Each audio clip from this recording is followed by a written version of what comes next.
point was nature of the business. First point is what? Nature of the business. Number 2 is size of the business. Number 3, production cycle. Number 4, business cycle. Number 5, production policy. Next is growth and expansion. Next is 7th is credit policy. 8th point is need to stockpile raw material and finished goods. 9th point is operating efficiency. And the 10th is depreciation policy. So in this lecture, we are going to continue with the 11th point. So the 11th point is profit level.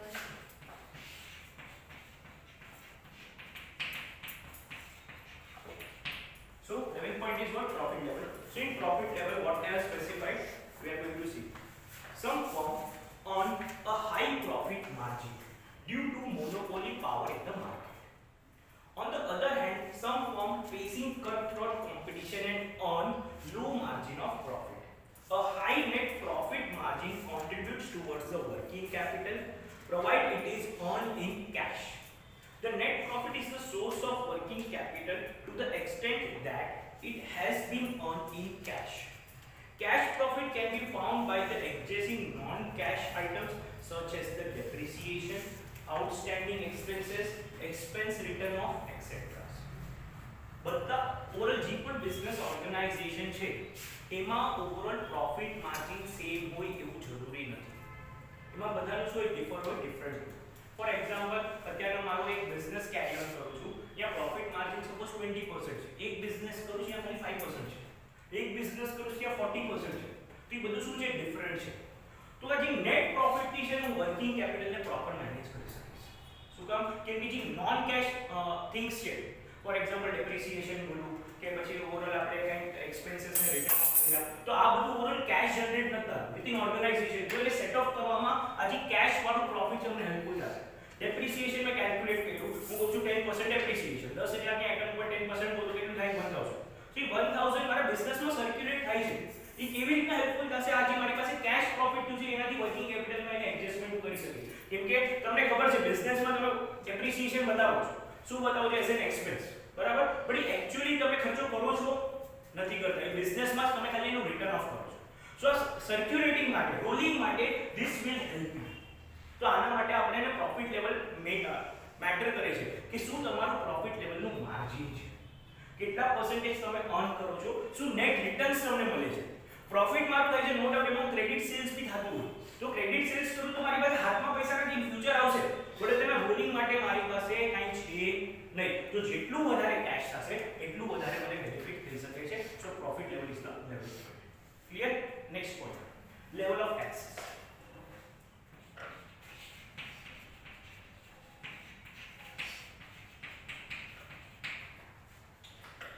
If the tax liability increases, it leads to an increase in the need of the working capital and the vice versa.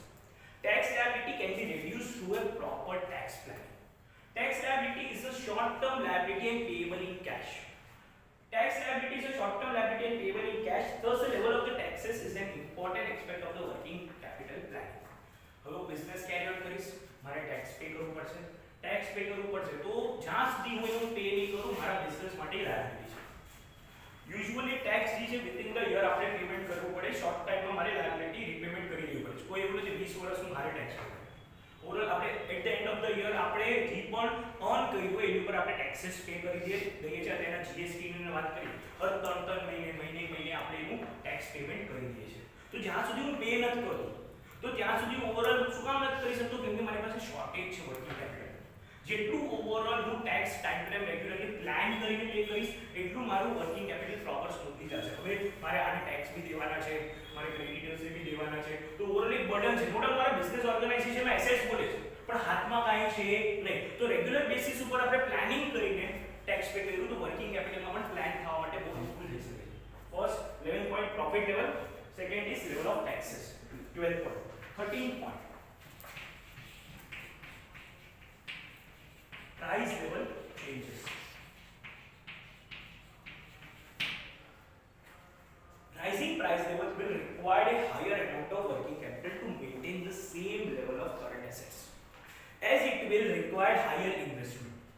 Further, rising the price leads to the use of the more working capital for maintaining existing activities of the business. However, if companies revise and can rise the prices of their product, they will have not to face the problem of the working capital. Market માં labour મોંઘું થઈ ગયું, row material મોંઘું થઈ ગયું, rent જે છે એ વધારે પે કરવું પડે છે, ઇન્ટરેસ્ટ વધારે લાગે છે. તો આ બધી વસ્તુમાં ઇન્ક્રીમેન્ટ થાય છે, પ્રાઇસીસ લેવલમાં ઇન્ક્રીમેન્ટ થાય છે, એટલે ઓબ્વિયસલી મને ઇન્વેસ્ટમેન્ટ કે જે શોર્ટ ટર્મ ઇન્વેસ્ટમેન્ટ છે, વર્કિંગ કેપિટલ છે, એમાં પણ ઇન્ક્રીમેન્ટ થવું જોઈએ. નહીતર ઓવરઓલ ઇશ્યુ થઈ જાય શોર્ટેજ. લાસ્ટ યર મને 100 રૂપિયા માં બુક્સ મળ્યું, અત્યારે 110 માં મળે છે. બરાબર, એક પ્રોડક્ટની વાત કરું છું. તો આ પ્રમાણે હું 500 પ્રોડક્ટ લેતો અને અત્યારે અહીંયા પણ 500 પ્રોડક્ટ લઉં છું, સો અહીંયા મારે વધારે પે કરવા પડે છે. તો ઓવરઓલ 5000 તો એમને વધી ગયા. તો એટલે મારું જે ઇન્વેસ્ટમેન્ટ પેટર્ન છે એમાં પણ ઇન્ક્રીમેન્ટ થવું જોઈએ. જેટલું તમારું ઓવરઓલ પ્રાઇસ લેવલમાં ઇન્ક્રીમેન્ટ છે એટલું તમારું વર્કિંગ કેપિટલમાં પણ ઇન્ક્રીમેન્ટ થશે, તો હેલ્પફુલ થશે. નહીતર તમે શોર્ટેજ ફેસ કરશો, તમારા કરંટ એસેટ મેન્ટેન નહીં. જે મારી પાસે ગુડ્સ છે એ પ્રમાણે મારું ઓવરઓલ લાયબિલિટી નહીં, તો એના માટે એ પણ મને મેન્ટેન કરતા આવવું જોઈએ. Next point, dividend policy. 14 point is what dividend policy.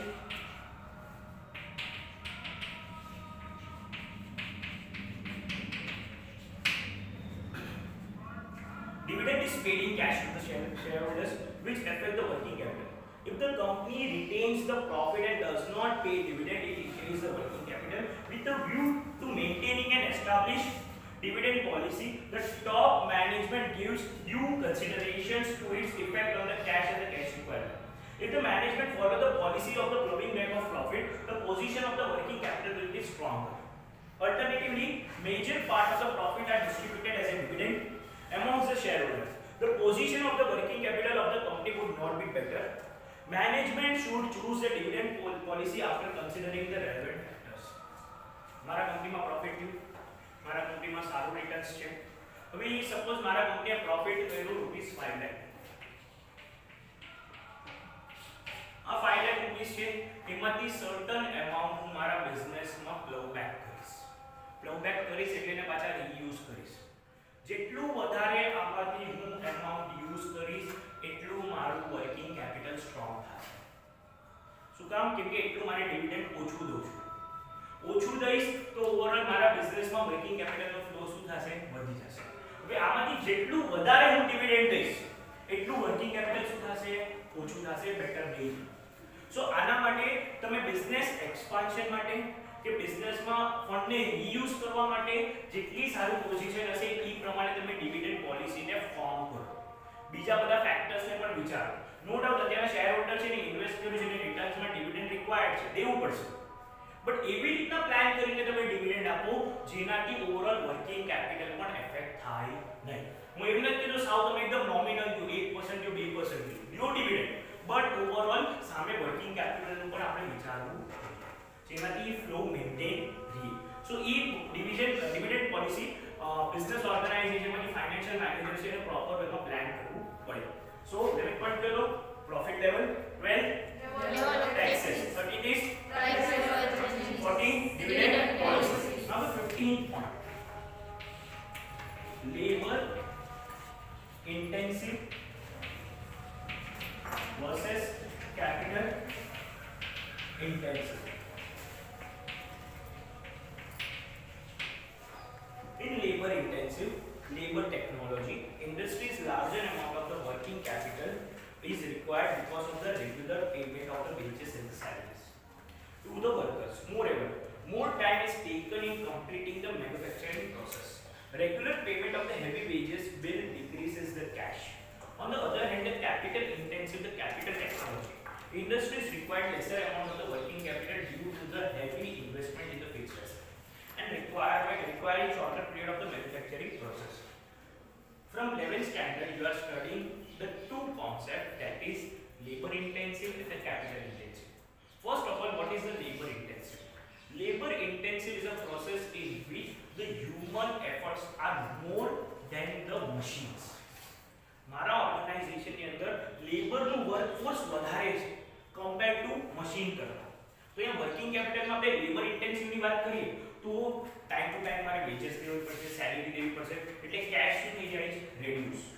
બરાબર. સો એટલે મને ફ્લો વર્કિંગ કેપિટલ વધારે રિક્વાયર છે. એઝ કમ્પેર ટુ કેપિટલ ઇન્વેસ્ટમેન્ટની વાત કરું, ઇન્ટેન્સિવની વાત કરું તો એમાં હું પહેલાથી ફિક્સ્ડ એસેટ્સમાં મશીનરીઝ લઈ લઉં છું, પરચેસ કરી લઉં છું. તો એમાં રેગ્યુલર ફ્લોમાં મને પૈસાનું રિક્વાયરમેન્ટ રહેશે નહીં, એટલે મારું ઇન્વેસ્ટમેન્ટ મશીનરીમાં વધારે. ફોર એક્ઝામ્પલ હું ઓર્ગેનાઇઝેશનમાં એક કામ કરું છું, એ કામ કરવા માટે મારે 10 પ્રોડક્ટ બનાવવા છે તો મને ઓવરઓલ 4 લેબર રિક્વાયર્ડ છે. ઈચ 10 પ્રોડક્ટ મને એક મશીનરી બનાવી દે છે અને ઓછા ટાઈમમાં.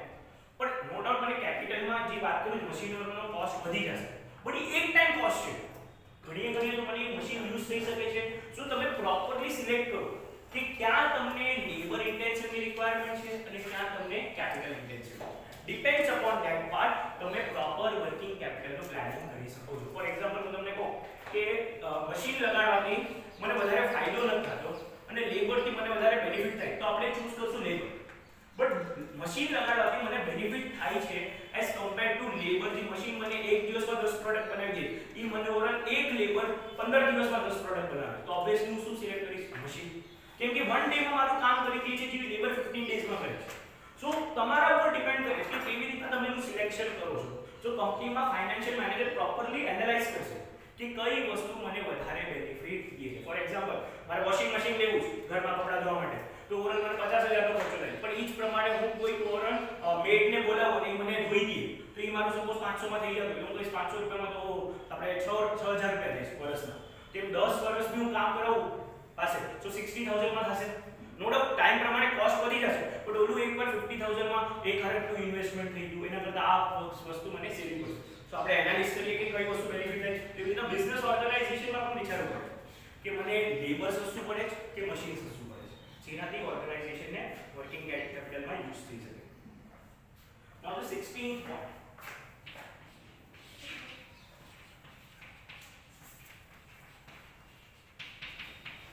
Technological development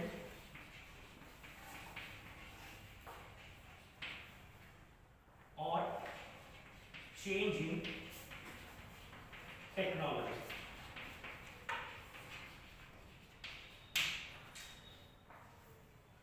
Technological development or the change in technologies. Technological development in the area of the production process have sharp effect on the need of the working capital. If the developed technology is utilized, can reduce the regular payment of the heavy wages bills, it requires a lesser amount of the working capital. According to the time, according to the situation, આપણે ટેકનોલોજીમાં upgrade થવું પડે. અત્યારે તમે માર્કેટમાં જશો તો કોઈ બી અત્યારના 2G કે 3G ફોન પ્રેફર કરશો ના. અત્યારના લેટેસ્ટ 5G 6G આવી ગયા છે તો તમે એ પ્રેફર કરશો બટ તમે 2G 3G પ્રેફર કરશો નહીં. એટલા જ તમારી પ્રાયોરિટી હશે કે 4G 2G કે 3G માં જવું નથી કેમ કે તમે અપગ્રેડ વિચારો છો. સો અહીંયા પણ એ જ કે ઓર્ગેનાઇઝેશનમાં જ્યારે તમે વસ્તુને યુટિલાઇઝ કરો છો, જ્યારે તમે યુઝ કરો છો તો જે ટાઈમે એને ચેન્જ કરવાનું આવે તો ઓવરઓલ આપણે એવી ટેકનોલોજી યુઝ કરીએ જ્યાંથી આપણે વધારે બેનિફિટ થાય, ફાયદો થાય. સો અહીંયા ફોર એક્ઝામ્પલ અત્યારના એક મશીન છે અને લેબર પણ છે, એ મારું કામ કરે છે. પણ અત્યારના ટાઈમમાં લેબરની રિક્વાયરમેન્ટ જ નથી, મને મશીન જ કામ કરીને દે છે. તો એ ટાઈમમાં હું લેબર અને મશીન વાળી ટેકનોલોજી લઈશ કે ખાલી મશીન વાળી લઈશ? ઓબ્વિયસલી મશીન વાળી. So according to situation, according to time, no doubt મારે ચેન્જ ટેકનોલોજી કરીશ, વધારે વર્કિંગ ફિક્સ એસેટમાં થોડું ફિક્સ એસેટનો ઓવરઓલ ઇન્વેસ્ટમેન્ટ વધી જશે but in future it will be good. So એ આપણે ધ્યાન રાખવું પડે. ચેન્જ ઇન ટેકનોલોજી કરો છો તો એવી રીતના કરો જેનાથી ફ્યુચર ટાઈમમાં બિઝનેસ ઓર્ગેનાઇઝેશનમાં તમને એનાથી ફાયદો થઈ શકે. સો 11th profit level, 12th is level of benefits, 13th private level changes, 14th is dividend policy, 15th level and individual versus capital, 16th point is technological development or change in technology. So overall 6 point માં કાઈ પણ doubt છે? આગળ વધીએ. Clear everyone? So next 17th last point. 17th point, it is divided into total 6 parts. Other factors. 17th point નું નામ શું છે? Other factors. So other factors, it is divided into 6 points. So પેલા other factors શું છે એ આપણે understand કરીએ પછી ના points. In addition to the above mentioned factors, there are some other factors which affect the working capital of which affects the requirement of the working capital, which are as under. સો અહીંયા અલગ અલગ factors પણ કીધા છે જેનાથી overall એના ડિટરમિનન્ટ્સ working કેપિટલના છે એ બધા વસ્તુ સ્પેસિફાઈ કરી છે. તો કયા ડિટરમિનન્ટ્સ છે અધર્સમાં, સો એ આપણે અન્ડરસ્ટેન્ડ કરીએ. ફર્સ્ટ તો is market conditions. The degree of the competition prevailing in the market influence the need of the working capital. હું કયા માર્કેટમાં બિઝનેસ કરું છું, કેવી કોમ્પિટિશન્સ છે, કોણ કેટલામાં ગુડ્સ વેચે છે, હું કેટલામાં વેચું, તો એ માટે પણ મને ફંડની રિક્વાયરમેન્ટ રહેશે. ફોર એક્ઝામ્પલ અત્યારના એક માર્કેટમાં ઇન્ડિવિજ્યુઅલ પ્રોડક્ટ 110 રૂપીસમાં વેચે તો મને ખબર છે 110 થી વધારે હું માર્કેટમાંથી પ્રાઇસ નથી લઈ શકતો અગર એ સેમ ટાઈપ્સના ગુડ્સ છે તો. अगर હું વધારે પ્રાઇસ લઈશ for a similar types of goods, so લોકો કસ્ટમર્સ ક્યાં જશે, અહીંયા નહીં આવે. નો ડાઉટ મારા ગુડ્સમાં કંઈ વધારે ક્વોલિટી સારી હશે તો 110 ના બદલે 120 પણ લઈ શકીશ. But same quality of goods છે તો લોકો એમ જ વિચારશે કે આપણે 110 ના લઈએ ને 120 ના શું કામ લઈએ. સો એના માટે અગર એના કોમ્પિટિશનમાં સર્વાઈવ કરવું માર્કેટમાં, સો પ્રાઇસ ઓછો કરવો પડશે. પ્રાઇસ ઓછો કરીશ તો ઓવરઓલ રિટર્ન્સ બી થશે પણ ઉપર પણ પૈસા દેવા પડશે. સો આના માટે ફંડ રિક્વાયરમેન્ટ હોઈ શકે. સો એના માટે એક પોઈન્ટ આપણે કીધો છે કે માર્કેટની કન્ડિશન્સ કેવી છે. Second, conditions of the supply of the raw material, stores, etc. Company can manage with a small inventory if the supply of the raw material, stores, spare parts is prompt. હવે અહીંયા આપણે શું કીધું છે કે goods હું લઈ આવું છું તો ગુડ્સ માટે જે મારી પાસે રો મટીરીયલ છે કે ઓવરઓલ જે મારી પાસે ક્યાંય સ્ટોરેજ કરીશ કે ઓવરઓલ જે સ્પેર પાર્ટ છે મને ક્યાંથી ઈઝીલી મળશે, તો એ બધી વસ્તુ મને મેનેજ કરતા આવડવું જોઈએ કેમ કે આ બધી વસ્તુ ક્વિકલી મને રિક્વાયર પડી શકે છે. અત્યારના માર્કેટમાં મારે 500 ગુડ્સ કોઈને દેવા છે તો સામે મારી પાસે ઓવરઓલ રો મટીરીયલ, એનું સ્ટોરેજ, એના સ્પેર પાર્ટ્સ આ બધી વસ્તુ મારી પાસે હશે, સ્ટોર કરેલા હશે તો હું પાછું નવું પ્રોડક્શન ચાલુ કરી શકીશ. અગર મેં પ્રોડક્શન ચાલુ ના કર્યા અને મારા ગુડ્સ વેચાઈ ગયા તો અત્યારના બેલેન્સિંગની વચ્ચેના ડેઝ ઇશ્યુ થઈ જશે, મારું પ્રોડક્શન બંધ રહેશે. પ્રોડક્શન બંધ રહેશે એટલે રૂલિંગ બંધ થઈ જશે. સો આ બધી વસ્તુ તમને સ્ટોર કરવી જોઈએ, રાખવી જોઈએ કેમ કે ક્વિકલી તમે પ્રોમ્પ્ટલી ક્વિકલી એનું તમે યુઝ કરી શકો. ફોર એક્ઝામ્પલ અત્યારે તમારી પાસે બધી બુક્સ પડી હશે તો એમાંથી તમે જ્યારે વાંચવું હોય તો તમે યુઝ કરી શકો પણ તમારી પાસે બુક્સ જ નથી તો માર્કેટમાં જવું પડે, બુક્સ લેવી પડે, પછી આવો, પછી વાંચો અને બધું કરો. પણ બધી ફેસિલિટીઝ તમારી પાસે હશે તો તમને જ્યારે એનું યુઝ કરવું હશે ત્યારે તમે એનું યુઝ કરી શકશો. Next point, requirement of a cash. Minimum level of the cash is always required.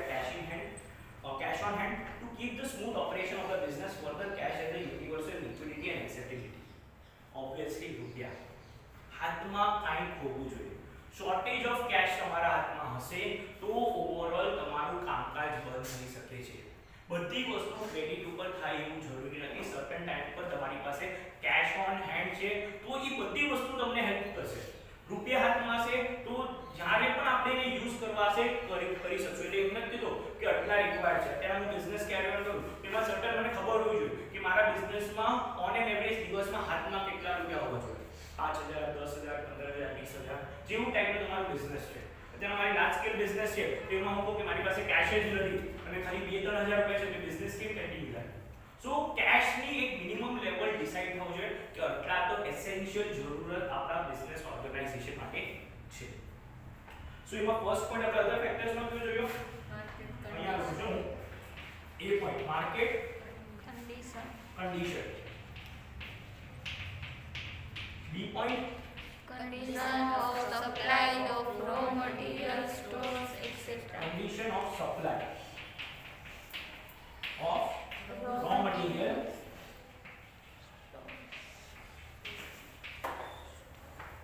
stores,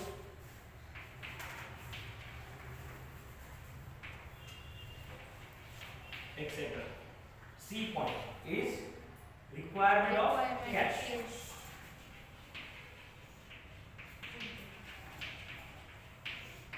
And D point is what? Cash reserve. Cash reserve.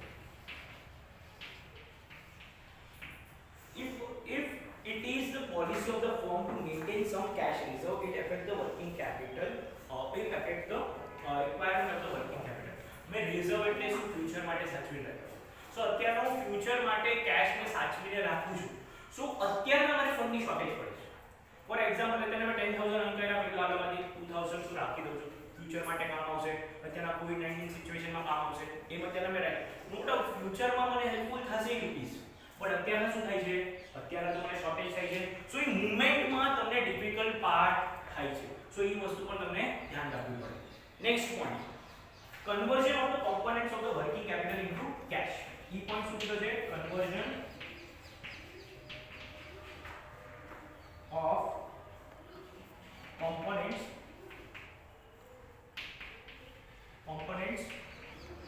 of working capital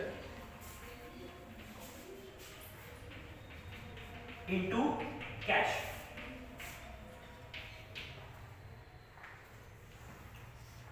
If the inventory turnover is high, prompt collection from the debtors, prompt collection of the bills receivable, etc.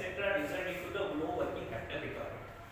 હવે તેના management એકાઉન્ટ્સમાં આપણે understand કરીએ કેટલું overall તમારું stock turnover છે, inventory control છે, એનો મતલબ શું, એટલે કેટલા દિવસમાં તમારું પેમેન્ટ થઈ શકે છે, કેટલું તમને રિસીવ કરી શકો છો ઓવરઓલ. સો અત્યારે માર્કેટમાં આવે એટલે સ્ટોક કોઈને દીધો છે, ક્રેડિટ ઉપર દીધો છે, તો મને એની સાયકલ હોય છે 10 દિવસ 15 દિવસ 20 દિવસમાં મને રૂપીસ મળશે, મારા ડેટર્સ કે બિલ્સ રિસીવેબલ છે. સો જેટલું વધારે તમારું કલેક્શન એટલું તમને ઓવરઓલ વર્કિંગ કેપિટલમાં વધારે ફંડ્સ રિક્વાયરમેન્ટ નથી. અગર જેટલું લેટ થશે એટલું તમને વર્કિંગ કેપિટલ રિક્વાયર્ડ છે. ખબર છે ઓબ્વિયસલી પૈસા આવશે એટલે લેવાઈ જશે, એનું ડ્યુરેશન ઓછું હશે એટલું ફાયદો. અત્યારે મારે કોઈ પાસેથી એક જણ પાસેથી મારે 30 દિવસમાં રૂપીસ આવવાના છે અને એક દિવસમાં 50 ડેઝમાં આવવાના છે. સો 20 ડેમાં આવશે તો એ મારા માટે વર્કિંગ કેપિટલમાં બહુ ફાયદો થશે. પણ એ જ વસ્તુ મને કોઈ 50 ડેઝમાં દેશે 50 દિવસમાં, તો એ મારા માટે વર્કિંગ કેપિટલમાં મને શોર્ટેજ થઈ શકે છે. સો જેટલું તમે કન્વર્ટ કરી શકો છો તમારા કોમ્પોનન્ટ્સને વર્કિંગ કેપિટલમાં, it will be helpful for your organization. And the last point number 8 is coordination between production and between production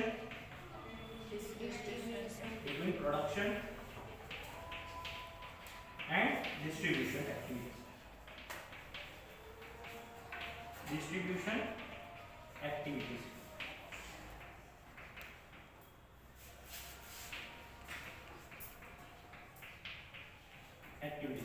So અહીંયા શું સ્પેસિફાઈ કર્યું છે આપણે, demand of a working capital can be reduced if the production and the distribution activities are coordinated.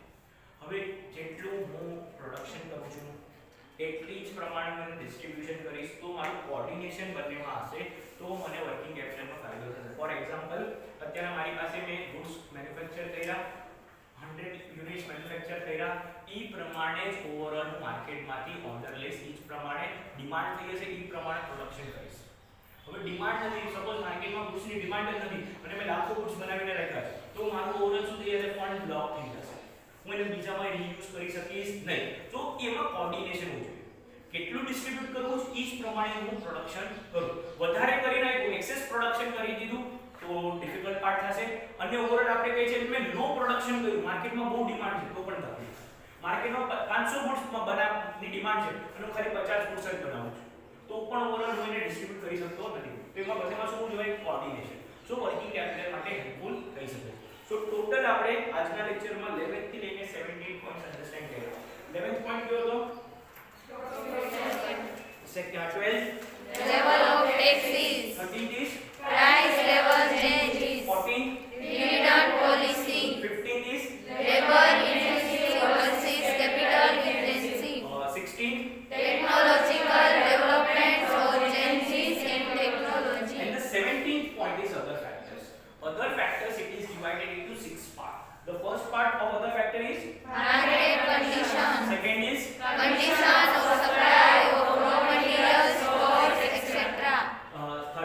Third point is requirement of cash, fourth, cash reserve, fifth, conversion of components of working capital into cash, and the last point is coordination between production and distribution activities. so.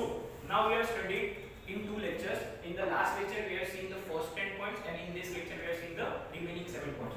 So we will discuss one more time all the points together. The first is what? The nature of the business. First is what? The Nature of business, Second is size of business, Third point, production cycle, Fourth is business cycle, Fifth is production policy, Next is growth and expansion, Seventh is credit policy, 8th point is need to stockpile raw materials and finished goods, 9th is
we are going to start with the significance of the working capital. You have to write all the points. Okay, thank you.